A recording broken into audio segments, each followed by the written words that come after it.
সে অনেক বছর আগেকার কথা। পূর্ব বর্ধমানের ক্ষীরগ্রামে বাস করত হরিদত্ত নামে এক রাজা।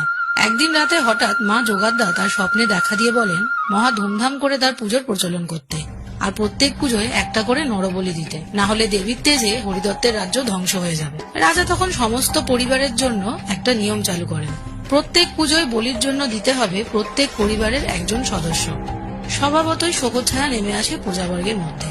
নিয়ম অনুসারে একদিন পালা পড়ে এক ব্রাহ্মণের একমাত্র ছেলে। শোকস্তব্ধ ব্রাহ্মণ আর ব্রাহ্মণী বলির আগের দিন রাত্রির বেলা তার ছেলেকে নিয়ে গ্রাম ছেড়ে পালায়।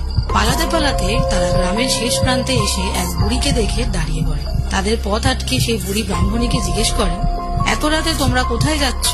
ব্রাহ্মণী তখন সব ঘটনা বর্ণনা করে বলে, আমাদের ক্ষীরগ্রামের দেবী যোগাদ্দা রাক্ষসী দেবী, ও আমার ছেলের বলি চায়, তাই আমার একমাত্র ছেলের প্রাণ বাঁচাতে আমরা গ্রাম ছেড়ে চলে যাচ্ছি, না হলে আমার ছেলেটাকেও খাবে, নররক্ত চাই দেবী। তখন হঠাৎ চারিদিক আলোকিত হয়ে ওঠে আর ওই বুড়ি রূপ বদলে হয়ে যায় স্বয়ং মা যোগাদ্দা। হেসে বলেন, যার ভয়ে পালাও মা তুমি, সেই মা যোগাদ্দা আমি। যা, তোর ছেলেকে নিয়ে বাড়ি ফিরে যা। আমি কোনো মায়ের কোল খালি করে নরবলি চাই না। আজ থেকেই বন্ধ হোক নরবলি।